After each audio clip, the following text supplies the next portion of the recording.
Hello, everyone, and welcome once again to Miami Minutes, the podcast where, here in our car, on our way to meet Jim's dad, oh no, biker ninjas, things are looking bad in our car. Oh, I am one of the hosts, Niall McGowan.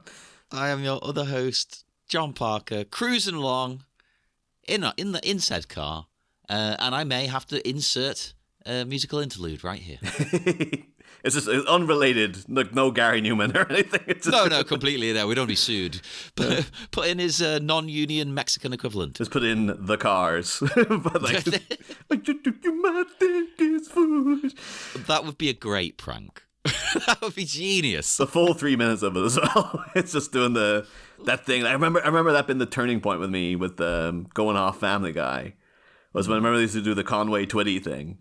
And then there was one where they just played the whole song and just like, you guys are just getting too up your own ass with this stuff now. Yeah. Like, but anyhow, yeah, we're here today to talk about cars, because that's all. Who's ready to talk about cars? Well, we're gearheads, as we've established all movie long. We only had one other person on the show with us thus far, and we probably really should have thought to bring in a gearhead to talk about this minute, because there ain't much going on. This is minute 73. Which opens with some of Dragon Sound being beset by waves, and it ends a minute later with Dragon Sound being beset by knaves, ninja knaves. God, that's one of the best. Like I was thinking, like, there's not much going on in this minute, and then just to have the line of ninjas. That's my absolute most favorite thing possibly in the movie. It just really sneaks up on you too, and the casualness of just like driving on a Tuesday afternoon through Orlando, like, oh god, ninjas. Like it's a weed problem. Yeah, I don't know, like something just dead normal. I thought they're gonna come over to like the windscreen with like a sponge or something. They're like, no, we don't. We're on our way to meet this guy's dad. We don't need that. Well, ninjas have to fundraise. They've got a lot of expenses they have to pay for. That dojo, not cheap. Yeah, I have to say too, like not to jump ahead too much in the minute, but like it's finally delivering on the promise though, because like it's been a long time since the beginning of the movie where we saw some biker ninja-ing, but and then the rest of the time it was just normal bikers. But now we get the full on glory shots of like biker ninjas. It's the whole premise of Miami Connection. Here it is. Right. I can't remember if we specifically said this back at the beginning, because I think it is literally like the opening 5 minutes where we maybe had a bike long in time ago. I keep forgetting how long ago it was. I keep thinking, that was last year sometimes. Like, no, it was like 2 years ago. No, was it? It was like, mid, like early to mid 2022 was when we did Holy that. Shit. Okay, no, that's upset me. That has really upset me. Yeah, we're going to have to just stop. I'm sorry. When you hear me next, listeners, we've stopped for a week and we've come back to record. He's going to put on a little interval and it'll just be Gary Newman playing again. Or the Cars playing again. Like the... That was did we talk about this one at the time too? But I only realized recently that like, in Monty Python and the Holy Grail, like one of the best jokes is like when they're going across the bridge of death. And it's all really dramatic, and then it just cuts into this like like really terrible. Oh, that random interlude. Yeah, it just goes like intermission, and I just thought the joke of that was just like because it's such a contrast of like really terrible music to this really tense scene. But I think someone pointed out though, like the actual intention of that joke is that people in the 70s were so used to intermissions that like as soon as that came on, they would stand up to go out and get a cigarette or something, and then it's supposed to be that. No, like 2 seconds later, you just have to sit back down again because it wasn't actually an intermission. It's like, I didn't realize that was the joke. I just thought Andy it was Kaufman kind of gag. Yeah, totally. But I just assumed it was just like, it's just the terrible music. That's what's funny about it. So it's like, no, it was designed as a practical joke to get people to go like, I guess we got to go outside now or whatever. But, I could see that. Yeah, I always thought the same as you, but I think that's probably correct. Yeah. But then we just start randomly inserting intermissions into... But the thing is, you put an intermission into a podcast, it's just like an advert. People know the 30-second skip. You can't get away with that joke now. We've all done it. Oh, yeah. That's like I'm so happy that people have gone out of their way to bend over backwards to eradicate adverts from our lives in general. Podcasting, never have to hear an advert. Always they're primed, ready to skip. And then even now on... So I have discovered, I used to pay for YouTube Premium, but now I have discovered a handy free alternative. Right. And even in the design of that, the guys have put in, like, here's where the ad's going to be. And here's how you can skip it. And you're like, thank you. That is good. Yeah. Because I don't really encounter them much in my life. I don't watch TV. TV. I watch TV shows. Yeah, you know. yeah.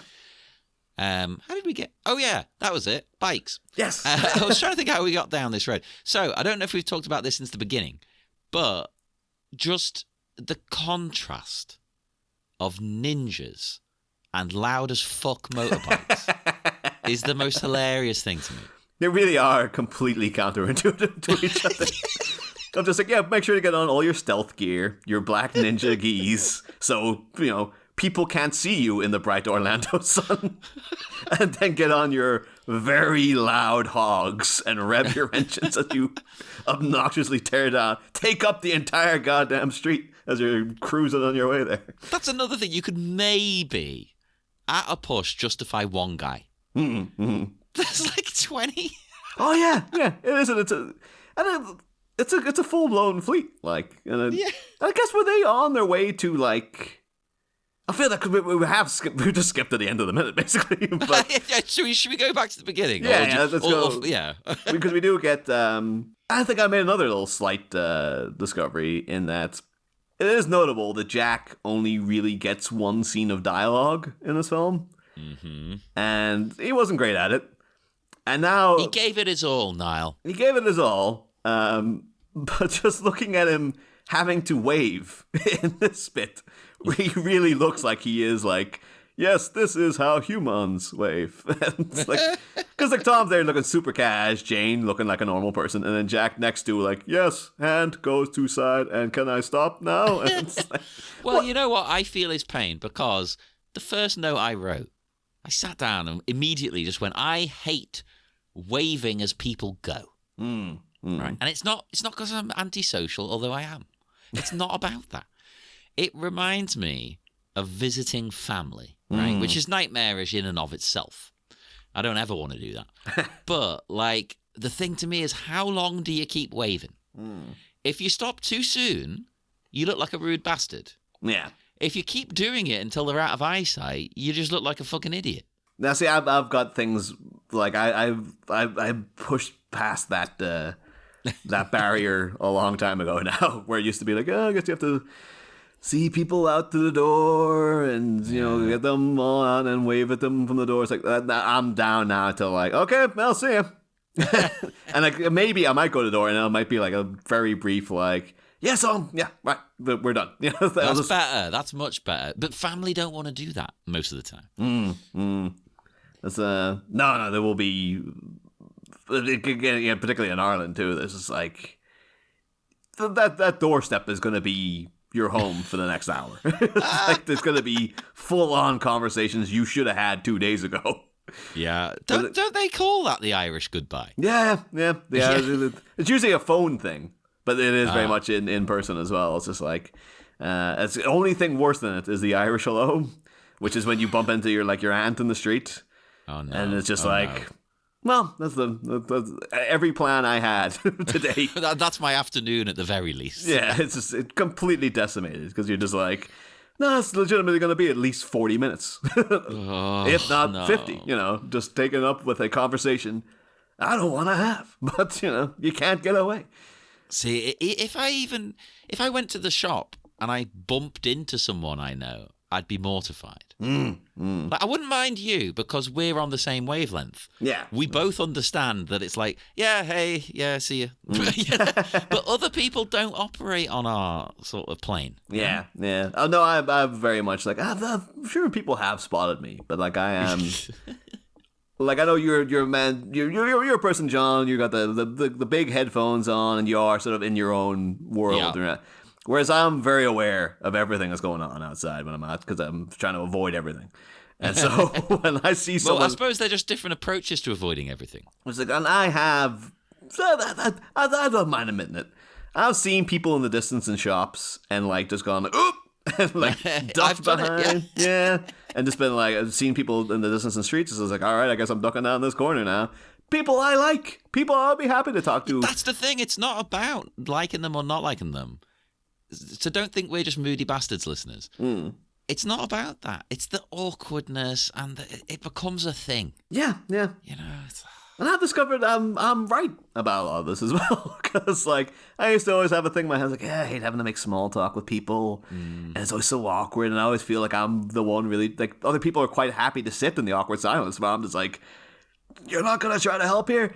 Well, these youngsters haven't got these problems. Yeah. Because they're not so young. Back in the day, you just go out in the street, you'd be beset by biker ninjas. I mean, that was a problem. And people didn't complain back then. You had to stick up for yourself. No safe spaces. You try to build a safe space, you know what happens? Biker ninjas come drive into it. Yeah, every single time. Turn it into condos. But I will say, again, the Orlando back in this era was really beset by that Dragon Sound, like, shade of red. Because they have that, like, say, like, 3 seconds. Because you have, the Tom, Jane, and Jackbot 3000. It's like a cut subplot where Mark tried to build a robot or something. It's like, it all makes perfect sense. There you go. And it could tie into us talking, because what did we speculate his degree was in? I don't think we did with Mark, did we? Maybe philosophy. Yeah. But robotics and philosophy are actually historically tied. Yeah, well, there you go. There's all those laws, like, robots have this ethical thing built into them, don't they? In traditional law. I mean, one of his things, like, he built Jack to be a father figure to them all. He's just like, yes, I'll build us a parent. And then something got mixed up in the wiring, and it's like, oh no, he's younger than me. God damn it! I guess I have to be the father of this robot now. It's like a Twin Peaks situation. He's Dougie. What was that thing? Small Wonder. There was a whole prequel series of Jack as a child robot, just living in the Dragon Sound house and stuff. Wacky adventures. It's the only logical explanation. Love it. Well, that's why they're so like, oh, we got a real parent now. This is great. We all have to go out to meet him. I was like, should we bring the robot parent? No. God damn it. Oh, bless him. Although they are leaving him out a bit, because I think this is where you're going. He's the only one not in the red. Well, yeah.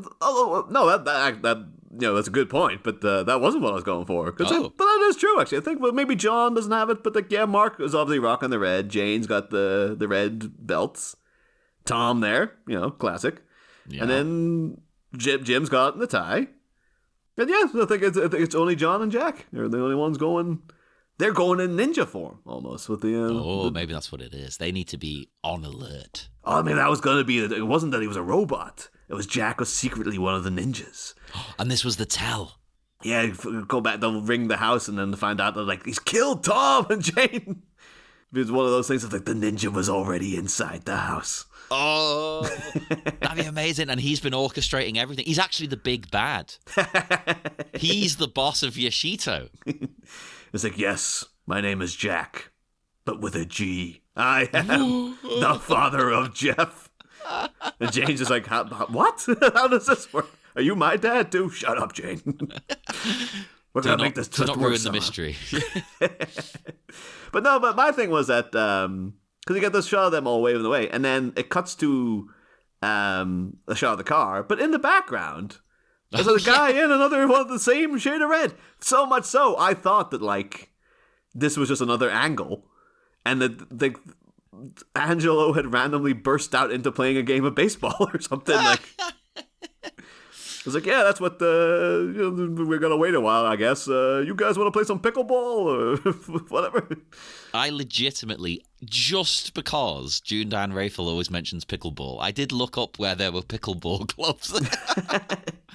There's a few in Liverpool. Really? I thought it seems like such a 1930s New York thing. I didn't think it existed outside of that particular era. It absolutely does. it's the hip, cool sort of thing to play now. Yeah. Let me find it here. Pickleball club locator. Don't you set me up for a failure. Don't make me go into work tomorrow and be like, would anyone like to play pickleball this week? And they're like, what are you, 80? Come on, get out of here. You can be my teammate. I think it's 2-on-2, isn't it? Let me find it again. Where's it fucking gone? Merseyside. Here we are. Merseyside. There's the Wirral Pickleball Club. Mm-hmm. There's a pickleball club at David Lloyd's Gym in Knowsley. Ah. There's a few. There's another one in the Wirral. The Wirral seems to be a big place for pickleball. Oh. There also it's like is a Orlando St. with the ninja gangs over there. Yeah. Pickleball gangs. Pickleball Warrington. Huh? Ellesmere Port. Oh, they must be called the Pickleball Warriors. Oh, that'd be amazing. That'd be absolutely fucking brilliant. In fact, the closest one to me is probably Wirral Pickleball. So that wouldn't take that long to get to. It's just 2 trains. I mean, it's surprising that it's so popular, considering it must be just such a messy game, having to kick pickles around the whole time. Oh, that's exactly what it is as well. Yeah. It's like all the debris and the brine everywhere. You can have a delicious snack after the game. Oh, it's not mushed into the carpet. Yeah, maybe. You get the leftovers. Yeah, you just scoop it all up. Delicious. But this person throwing the ball though made me think. As soon as I saw it, I just went America, right? Because I find England doesn't have a lot of hand-based sports. We've got cricket, but you don't stand around playing cricket like this. We've got rugby, but you don't really play rugby like this either. We haven't got a hand-based sport that you just go to the park and just mess around. No.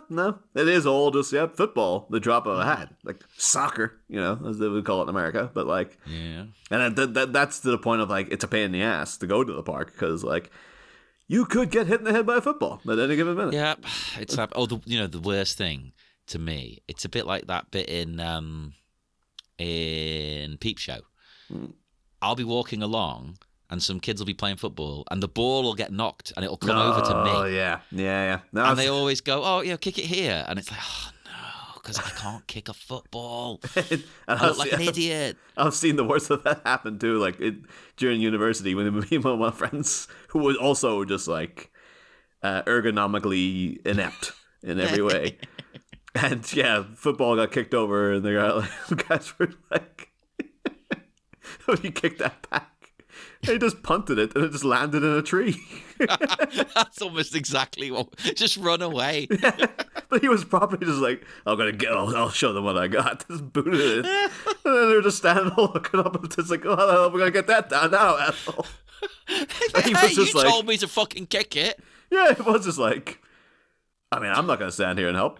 So we just like, oh, sorry about that. That's on you, Oh, that's amazing. Ugh. But that's the problem, though, the pressure. Or what's happened to me is I kick it back to them, but it doesn't go back to them, does it? It goes flying somewhere else. Yeah. Even further away from them than it was when it was with me. I think I'm going to have to make the shocking admittance on air, John. Me and you, we don't have game. We just don't have. We got game, but not that kind of game. Not that kind of game. We are bereft of game, I would say. Some people, I keep saying beset this episode, but some people are beset by game. But we are bereft of game. Beset or bereft. That could be a new game show. You come into the BBC and pitch that, and they're like, well, what's it about? We don't know. We didn't think it further than the title, okay?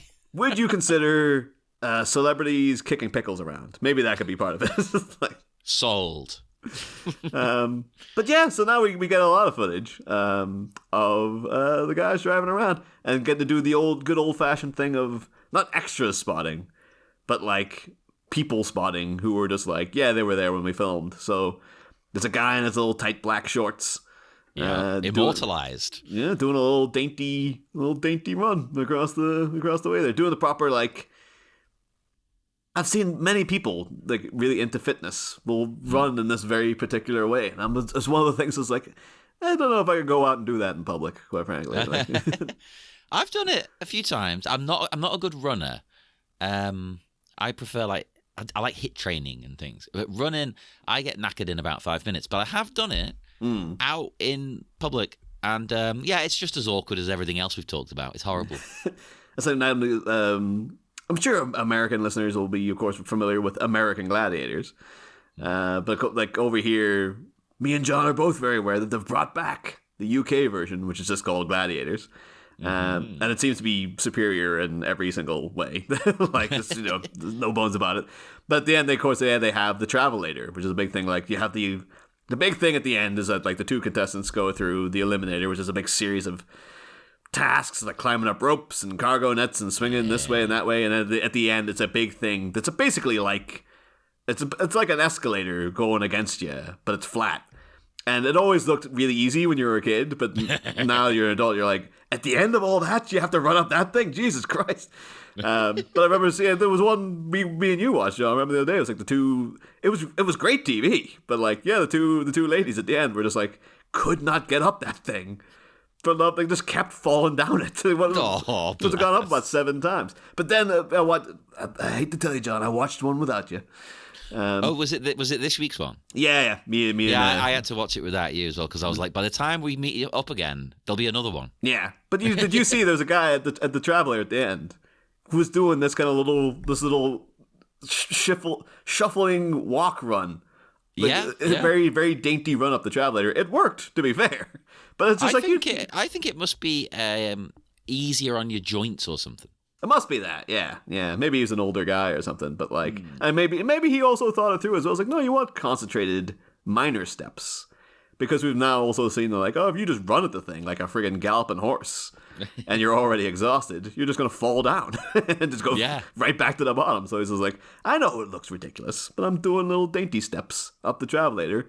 And look, I made it. So there you go. Slow and steady wins the race. Actually, I suppose the rest of that event, if it's the one I'm thinking of, proved otherwise, though. Because someone was really far behind, and I was like, they've got time to catch up, and they never did. Yeah. I think it was the women. That episode in particular, though, now they get too off track, but like, people are aware, like, you accumulate points through different events throughout the show versus the Gladiators, and then at the end, the contestant that's done the best will have like a little bit of a head start in this Eliminator thing against the other guy.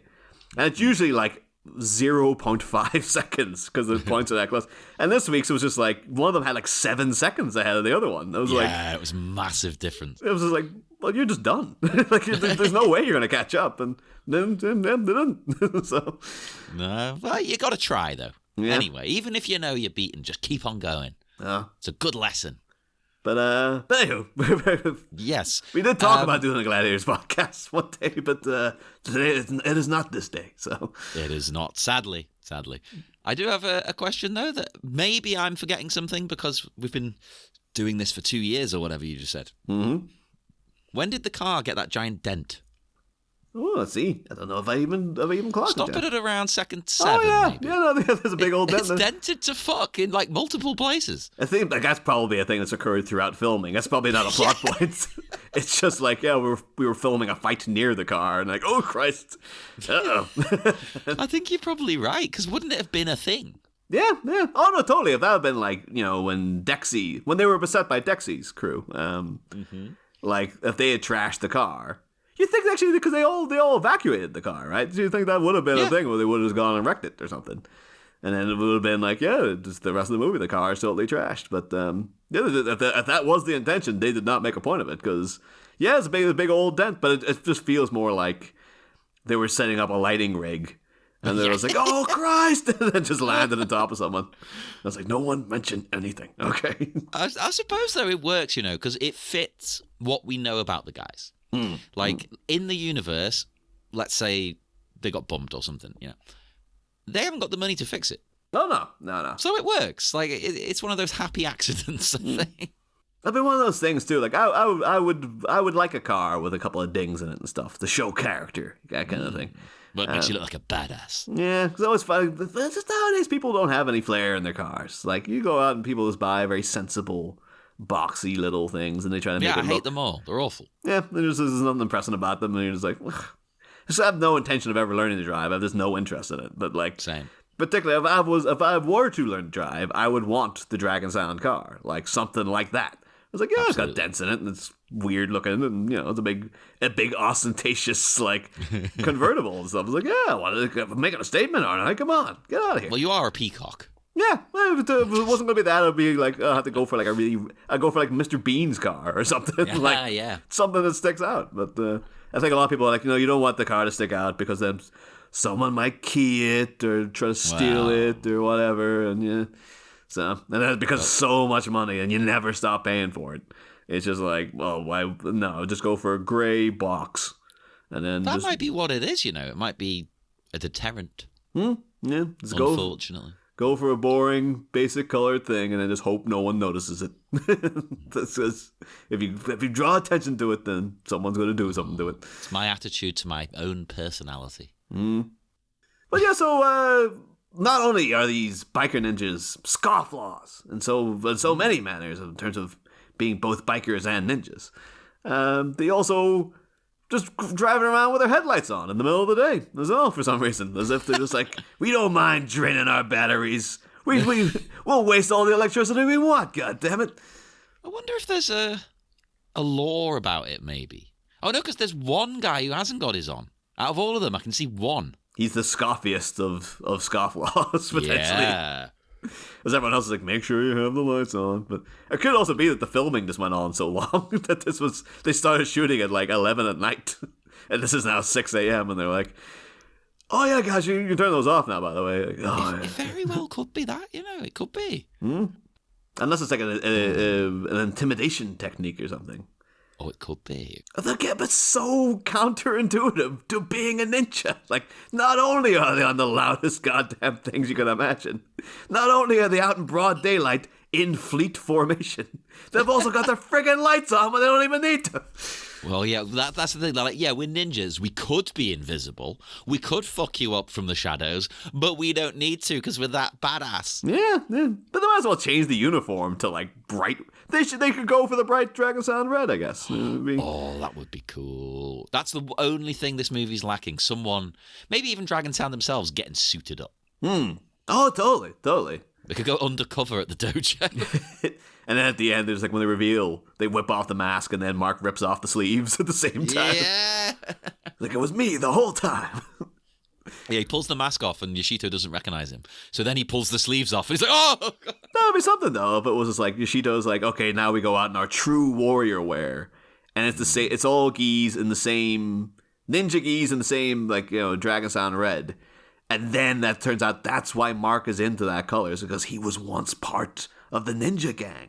He fled from Korea thinking like, oh, I gotta get away from these guys, but it's still part of his heart. It's like, yeah, I can't, like, they raised me. And I think I still wear this color with pride for what it used to stand for before Yoshito took over. Oh, that'd be amazing. And you know what? It could go full like Star Wars in the very final battle. We could find out Yoshito and Mark are brothers. Yeah. Like, I didn't think I would ever see you again, brother. Yeah. Hermano. Who's this Hermano guy? Of course, I've been thinking a lot about early days of Arrested Development recently because of the tragic passing of Carl Weathers. And it really was just like, geez. The two shocking things, though, about that was like going to watch that clip again. It's like, oh, he's so good in it, and I absolutely love it and stuff. And then it's just realizing like how young David Cross is in that scene now, because like, oh god, really? When you see it, you're just like, oh yeah, he's like a middle-aged man or whatever. Because I was a teenager when I saw it, and now you're like, yeah, he's like 39. You're like, ooh boy, it's right around the corner. So didn't realize I was Tobias Fouquet age, but here we are. No, that's upsetting. That's upsetting. I don't like it. Yeah, but yeah, that does feel like. In a movie that is beset by family drama, there should be more linking Yoshito and Mark. It really does feel. I think this is ground we've covered before, but it really does feel like those two guys should have a thing. Like, it should be like Splinter and Oroko Saki and stuff. And, as good as it would be, though, are we maybe overcomplicating things? Like, maybe it would end up being less earnest. With our funny version, there's all family. Maybe YK Kim was deliberately trying to go against it too. So it's like, oh, So two Asian guys that have to know each other. Is that what you're trying to say? No, they can just be two completely unrelated warring martial artists who happen to bump into each other, you know? Yeah, again, we need a prequel show. We need the Cobra Kai of this. It needs to exist. We've got our book ideas, yeah, but I want Netflix to come on board. Come on, Netflix. If anyone from Netflix is listening, come on, let's get in touch with YK Kim. We're going to do this. They are wrapping up Cobra Kai now. So it's like, much like they did with, like, we finished that Sabrina show. Let's just make the same show, but call it Wednesday. We could be like, you guys are finished with Cobra Kai. We got a pitch for you. Hell yeah. It's the same thing, basically. And Mark's the Miyagi. Or the Daniel LaRusso. Because Daniel Miyagi, obviously, in Cobra Kai is dead, so... we'd have to ponder it some more, I think, really. Yeah, we could. It needs to exist. But yeah, so again, you know, it's as if a barrier has been crossed, because the opening lyrics of the first song were, you know, bikers by day, ninjas by night, and now things have gone so crazy that these guys aren't bikers by day and ninjas by night. They are both ninjas and bikers in the daytime. Yeah, they don't care anymore. There's no fucking rules. I was like, that's how hard Yoshida took the death of Jeff. I want you to promise me that you will never again do anything that's a rule. I mean, that would be his motto, wouldn't it? You know, no more rules. I've been listening to this song by Dragon Sound. It's telling me there are no rules. Do you think that's true? He's been telling me that there's bikers by day and ninjas by night. You think that's possible? Can we just be biker ninjas at the same time of day? You can be, because there's no rules now, baby. Yeah. It could be like Bushido is just like, I can't believe you pushed me to this. Like, the one thing I hold sacred is the biker by day, ninja by night barrier. That's the one thing I would never cross. It's what the clan is founded on. Yeah, but now, look at what we're having to do here. You've pushed Yoshito too far. he just wanted to deal some drugs, and now look what's happening. You had to go and murder his friend / potential lover / guy who probably had no time for him whatsoever. But they were historical good friends. In the Greek way. Well, like people years later will discover Yoshido's skeleton wrapped around Jeff's in that quarry, and be like, "Yeah, they were just good friends. Those guys." It's so nice that he came and visited his body until he literally died himself.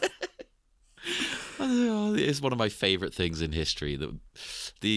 As in laughing about it. Yeah, you know, I don't actually like that they would erase these things, but it is hilarious when you see. Yeah, it's very, very good friends. Very good friends. Never married and lived together. Yeah. All these two women, they lived in this house together for. Oh no, they were what they spinsters together and stuff like. Yeah, I'm sure they were. Yeah. And there's letters written between the two of them talking about the lingering taste of each other on their lips. And you're like, I'm sure yes, friends. Yes. I'm sure they just sat reading together at night and drinking cups of tea. That was definitely what was happening back then. Of course.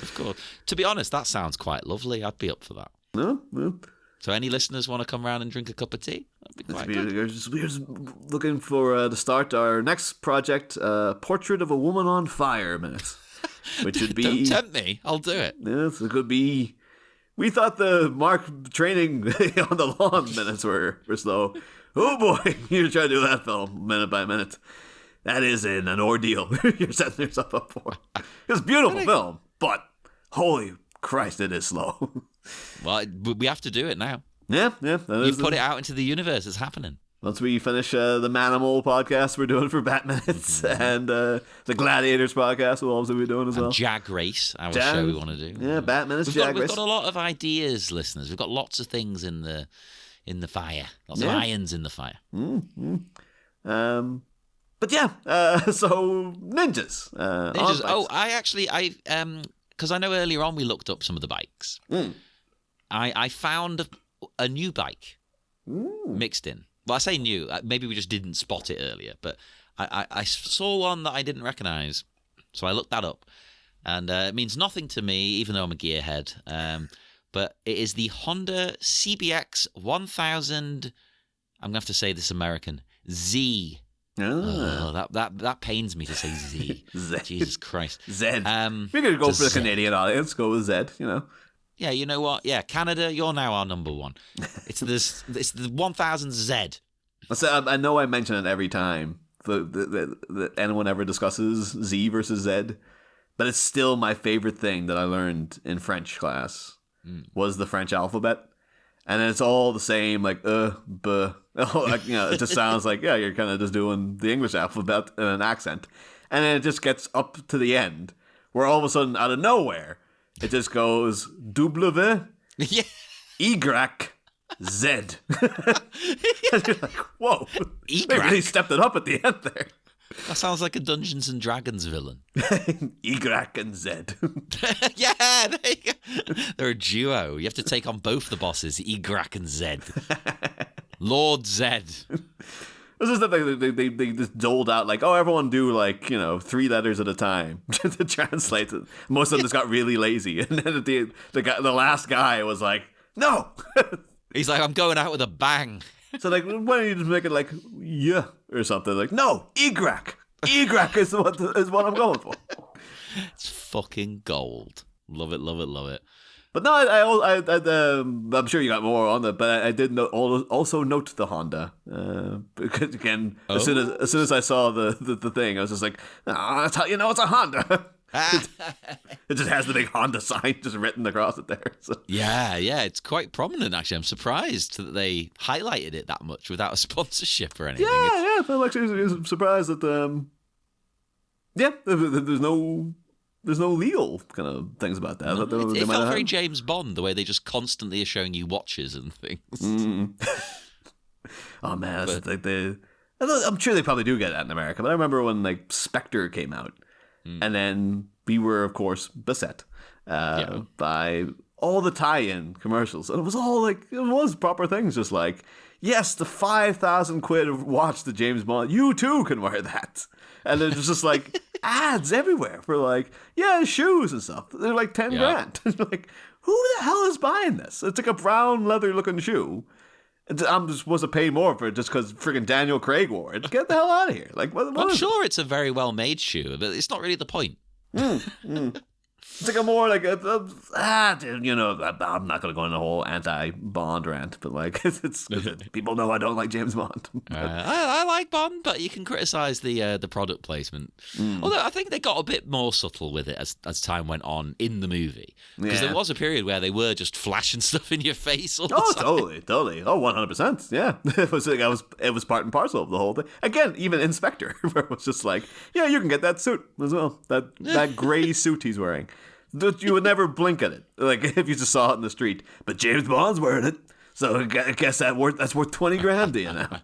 See, I am a sucker for things like that, but if they're affordably priced, if you made that like 100 quid, I'd be like, yeah, all right then, I'll buy it. I said the guys on you, the weird thing, you just find the weird things you end up watching on YouTube sometimes.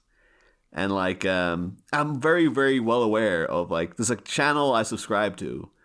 Where it's a guy who's like, he's only like, must be like 23 or something, but like, and he's a student when he started, because he used to always complain about having no money.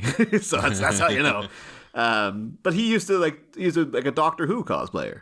And like, I just like, well, I like Doctor Who. I usually really love the outfits. Like whenever they bring out a new Doctor, it's like, what are they going to be wearing? And most of the time, it's always something pretty good.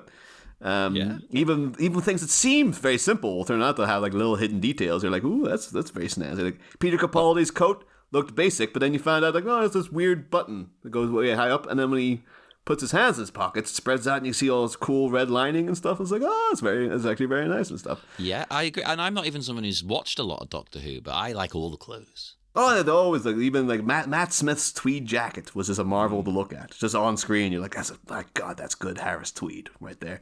But I used to have like cool like what they call Paul Baker shirts and stuff he was wearing. Oh yeah. And then this guy would go and replicate them, thousands of quid. They're like actually, but he would always do it on a budget, so he'd get sort of knockoff versions of everything.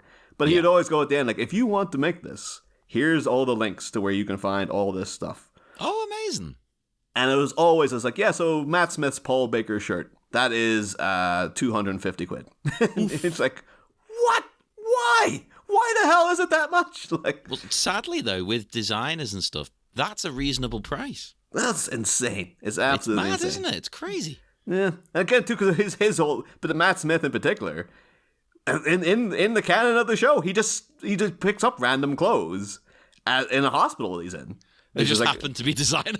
He's just there. He's just like, oh, I better get new gear on because I've been going around in David Tennant's old stuff the whole episode. And he's just like, all right, I'm in the hospital. I'll just go into like where all the people's clothes are. And it's like, yep, taking that shirt, taking this jacket. There you go. And they're around. It's like, oh, that's how he goes out put together. But that indicates, it's like, yeah, it's probably all like someone just bought a shirt from Primark or something. And that's some old man's tweed jacket he's got. But then to find out like, oh no, that jacket was like hand woven. And costs like 5,000 quid. Like, get the hell out of here. What are you doing? I kind of love the ostentatiousness of that. And then there's the thing, too. That's why Peter Capaldi, he brought in the idea of like, oh, instead of the sonic screwdriver, he's going to have sunglasses. Because all the kids are like, they want to dress up like Doctor Who, but they can't. So if you have the sunglasses, every kid can get these. And then you can pretend you're Doctor Who. It was kind of a nice thought on his part. And then you're like, yeah, but the rest of your outfit, Peter, is like proper Doc Martens and like these amazing trousers that like were like hand tailored by some guy and this beautiful velvet frock coat and stuff. Oh. You're like, yeah, the sunglasses, that's not gonna cut it. Like everything else in that ensemble you've created is pretty swanky and very, very pricey. Because I wish I had that exact outfit. To be honest, I'm picturing it now. Oh yeah, then not to get us too sidetracked, but he as it went on, he started doing variations, and the more varied the got, the better the outfit got too. And like, oh, it's got all cool, snazzy little things he's adding in now and stuff. But anyhow. Yeah. Oh yes, the bike. It's not particularly exciting to me, but anyone who likes motorbikes might be interested, I suppose. It was Honda's like main bike between 1978 and 1982, which isn't a very long period in my head. I don't understand bike production though. Maybe that is a good run. I don't know. But it has a 1,047cc inline 6-cylinder engine. Oh wow! Yeah, producing 105 brake horsepower. I don't know what that means, but it sounds impressive, doesn't it? Get out of town! No way! It was their flagship. And it was well received by the press, but was outsold by its sibling, introduced just a year into its lifespan. So it's a bit weird that it's your flagship, and within a year you've kind of fucked it. You know, like you've messed up there, Honda. I think you need to shift your flagship to the other one. Yeah. But maybe they're just too proud. They can't be like, yeah, like actually no, take that sticker off and put it on the other one. That's the one everyone's buying now. Well, that's the thing. You can decide that it's your flagship all you want, but really the customer's going to decide. Yeah, totally. That's how you can't make a nickname for yourself. No. That has to be bestowed upon you. You have to be beset by the nickname. And yeah, if you're just going to go like, this is our bestseller. It's not selling as well as the other one. but we're telling you, this is the one, all right? I can't believe that in this one specific context, I am advocating for, free market capitalism. Well, it just makes good sense, John. It clearly does. You know what? If you're going to be a capitalist organisation, at least abide by the rules of capitalism.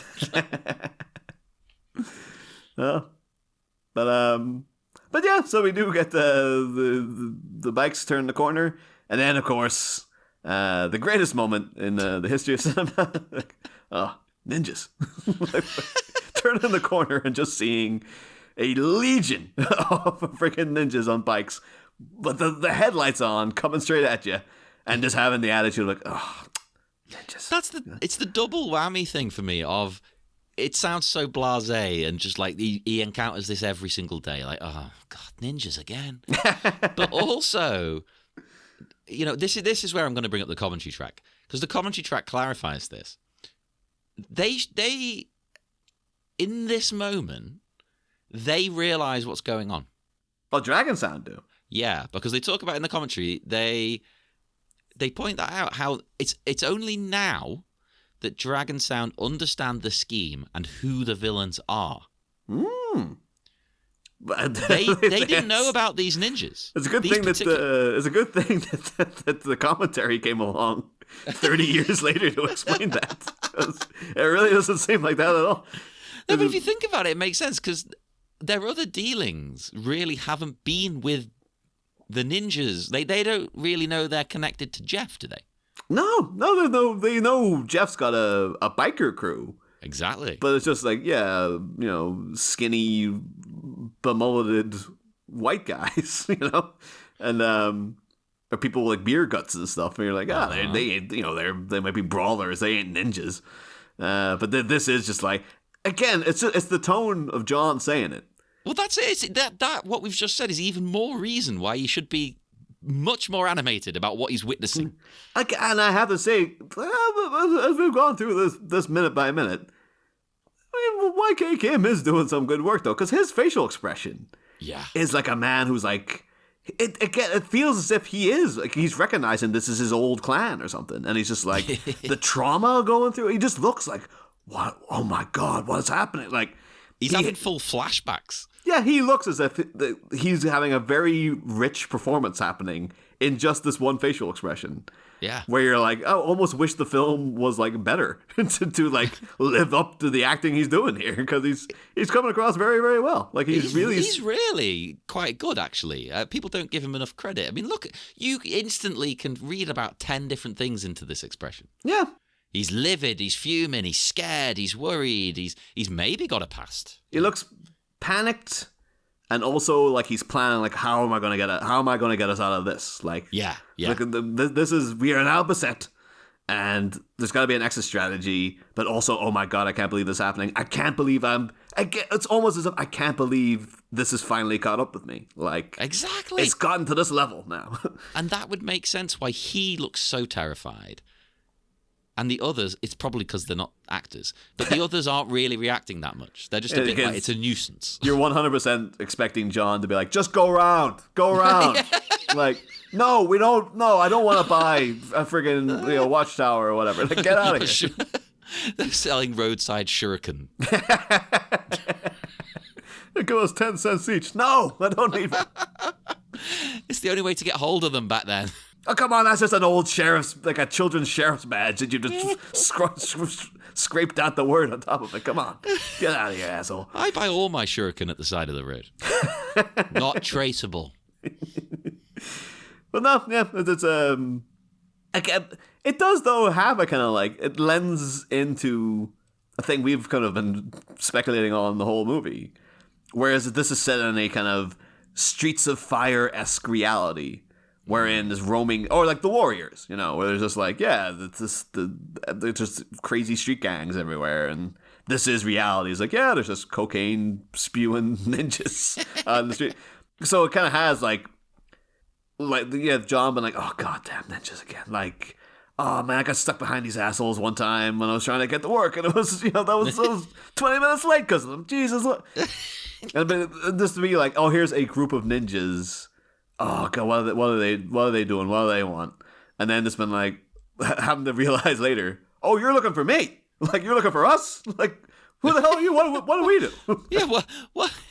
I haven't even heard of you guys. What's going on? Yeah. Which actually would totally work. And then the thing was, Mark was next to him, been like, no, John, you don't understand. Like, I recognize their sigil. Like, I know who these guys are. Or if he's just like, you get a great scene of his Mark just been like, John, reverse. Just go. Just get out of here. Get out of here. Like, all of a sudden he just panics and John's freaking out. Like, why is Mark so scared of these guys and stuff? Well, you know what? Even if it doesn't have that added layer in it, I think it would be a nice character moment for Mark to tell him to back up. Yeah. To be just like, for Mark to show fear. To be like, because everything about him so far is like, yeah, I'll take care of these guys. I'll do it myself. Like, I read a bit of fear in the face. Yeah. But for him to have that moment of him being like, we need to get out of here. And for John to kind of clock like, you're scared of these guys? And be like, yeah. Like, you don't want to mess with these people. That would be amazing. That would be so. Not that this isn't great. This is great, but that would just add an extra bit of tension. I think. I say we're adding all this stuff on. In many ways, you can't ever beat ninjas. Like just that as a moment in a film. Like it's perfect in its way. I kind of want to work it into my vocabulary now. Like every time something happens, just make ninjas. Ninjas. I'm going to try to bring in to the workplace tomorrow. Like every time, like I'll drop a tea bag, I'm like, ninjas. Please start saying it. Start it ironically. That's how everything enters my lexicon. I say stuff as a joke. I hate watch things. I was hate watching someone on Instagram. Now it's become one of your go-to people. Now I like him and I follow him. Yeah. He how do I describe him? He's got like a 360-degree camera on his head. You know, so it's like pointing at him, but he's all distorted and looking weird. And he runs around at like super high speed, and he'll eat things that people have told him to eat, and he'll mispronounce them. For a second, I was like, "You talking about Richard E. Grant?" That's what he's been doing lately. No, it's like it'll be like Pepsi, but he calls it Peppy. It'll be like Peppy, Cheetos, and then it'll be like steak, blender, and he'll throw it all in a blender and drink it. No. And it's like 20 seconds long, and I was like, "This is the most infuriating thing in the world." And now I just keep watching it. Now I've followed him. Mm-hmm. So I think cool? I also just had to like, as soon as you said it, I couldn't get past just the memory of like, I love you, Papa Homer. I love you too, Pepsi. Peppy. Maybe that's where he got the idea. I flipped it. It's But if I sent you it, you'd be like, "This is the most annoying thing ever," and I'd be like, "Yes, it is." Oh no, totally. But no, I get it. Like, sometimes some things just take a minute to kind of get in under your skin, and then all of a sudden, there they are. You know, that's how words happen for me. I I used to always call people dog, ironically, and stuff, and like now it's just in text. I never used to say it in person, but like in textual form, all the time now. You've got to make that leap. You've got to say it in person. Yeah, and as it became, used to always call Robert Pattinson R. Pats, ironically. And now it's just like, that's what I call him. It's just, R. Pats, or R. Bats when we're talking about him in a Batman content. Yeah. Mm-hmm. Get it right. But we do get the beginning of the next line where, like, it is very much like, again, John just sounds like kind of like, oh, come on, guys. Just get out of the way, will you? We got to get to somewhere. Yeah, it cuts off. We don't find out. But he still has the energy of just like, no, like we don't want to join your tailgate party, or we're not gonna like just get out. Not interested in whatever you're selling. Again, too, maybe there's like they're harassed by other ninjas all the time, and they're just like, oh, who are these assholes? And I'm like, no, just whatever, you gotta spray something in the car, whatever you're gonna do, just do it and get it out of the way. Not realizing these guys ain't here to play. They mean business, baby. Hey, they're bringing their roadside shurikens and gonna shove them right up your ass, man. I've got one quick question about the line, though. Because he ends, the exact wording is, we have to catch a... And I haven't listened to, or watched ahead, listeners. Again, I just want to reiterate that, because we don't like to cheat around here. What's he going to say? We have to catch a what? We have to catch... Because they can't be catching a cab. No, because they're driving to meet... Yeah. I mean, they're going to meet. Maybe he's coming in at the airport, but that wouldn't be. We have to catch a flight. Maybe they, in a weird way, I understand you're thinking, because that makes it sound as if they're getting the flight. But maybe they're like, we're having to catch a flight, as in that we have to meet the flight's landing. Maybe. I mean, we could just resolve this by looking it up, listeners, but we're not going to. It's cheating. I mean, it's a good cliffhanger for next epissob right there. Well, they'll all be listening, and they'll all know. Well, you never know. Maybe people will have the ninja level of self-discipline to only go. That's why me and John have been like blindsided by so many things that we just didn't know were coming up. It's because we're practicing ninja, discipline, and basically we're edging. Yeah. That's the entire podcast has been one giant edging experiment, and it's constantly aroused. I mean, when Mark's on screen, baby. Yeah, the last 2 years have been. I never want it to end at this point. There was 2 a years threshold, you have to blast through, but once you get there, maybe. And if you also want to be a Miami Gooner, you can join in.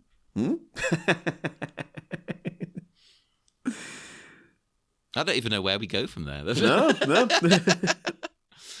You know what? For the sake, as well, as we head out, for the sake of giving you all a drink, I'm just going to consider this family drama still because they're going to meet Jim's dad. There is drama occurring, and it's on the way to a family member. Exactly. So. Normally, I wouldn't let that count, but I'm doing you all a favour. Otherwise, you're not having a drink this week. And I feel like, as your enabler, I want to support your consumption. So have a swig. People's livers there, just like, oh, thank God. And then just like, oh, no. No reprieve. Your liver is beset. Yes, your liver is now once again beset. But yeah, also too, like, we do have the cliffhanger for next week, but also it's like, now we're entering into like the final, let this be our final battle. We're getting into there's only like 73, there's not 10 minutes left, is there? It's only like, it's like an 83, is it 83 or 87 minutes? Like I will tell you exactly, 87. 87, so we got 14 minutes left, right? Which doesn't sound like a lot, but kind of is when you think about the weeks. Yeah. Although 14 weeks, that's three months and a bit. That's nothing. That's nothing, really, to be fair. So, yeah. There's still plenty to come. It's we got the big final fight. Finally, the meeting of Mark and Yoshido coming down the line here as well. Yeah, so. It's the other Clash of the Titans. We've had one. There's one more to come. And we also get one thing I do know that occurs later on. The unofficial return of Jeff as well to look forward to. But we'll get there when we get there. We will indeed. As usual then, we're going to break the connection. And you guys can come and speak to us on all the social medias, at the Facebook group, the Miami Minutes Taekwondo Orphanage, Twitter at Miami Minutes, Instagram, Miami Minutes. And, I don't know, if you want to listen on a website rather than like Spotify or something, you can go to miamiminutes.kim. I think the only things on there are the episodes and a link to the merch and the Patreon. But if you can't remember the merch or the Patreon, they're on the site there in the About section, I believe. I haven't updated the site in a long time, but they're in there. So do join us again in 1 week for minute 74 of Miami Minutes. Ninjas. Listen to me.